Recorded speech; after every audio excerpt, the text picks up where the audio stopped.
think the first time I met Suraj was 2 years ago. My first impression of him was, this guy seriously needs help.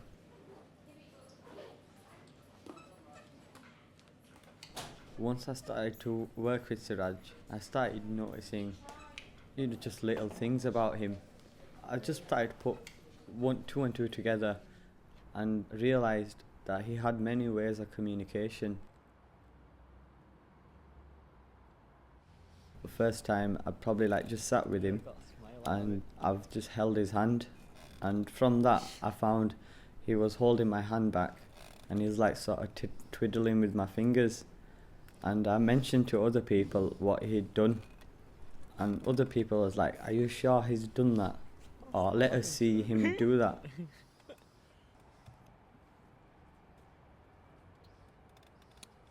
My understanding of Suraj, he's quite a complex guy. He has quite a profound learning disability, but does have quite a high level of understanding for someone in his situation. I think he requires quite a level of stimulation that he's sort of struggled to get for quite a while, and that's sort of resulted in his tendency to whack himself in the face. He has quite particular needs at times, and because he doesn't have the power of speech, it takes a bit of time to understand what he's actually trying to get from the world around him and from interaction from other people. Everyone that works with Suraj finds their own way of communication with him. With Suraj, I feel like he's sort of like a mirror. So if I was to work with him, I'd find the things that he'd like to do and use those. But if someone else was to work with him, they'd probably find something different. However you put your effort into him, it'd pay off just by him interacting with you. Just over the months I've been working with him, just been finding new things what he likes to do, including drumming and just free movement, and that's sometimes it's turned out to be really successful.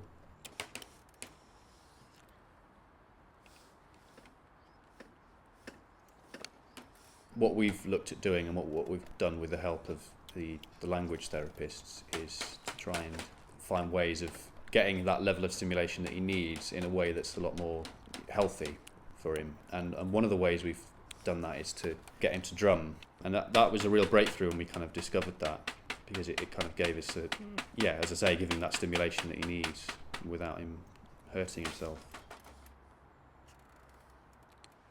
Yeah, there are little things he does which you kind of may miss to start with, but once you've worked with him for a bit, you see that he's demonstrating that he's maybe a bit more chilled out or a bit more happy. So for example, rotating his index finger on his right hand in quite a sort of gentle fashion, he's usually quite calm when he's doing that.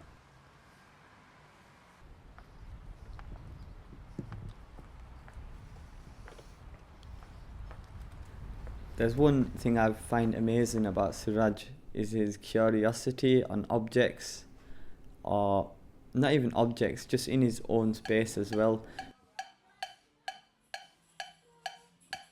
If you give him an object, the skills he's got just to observe that object is amazing.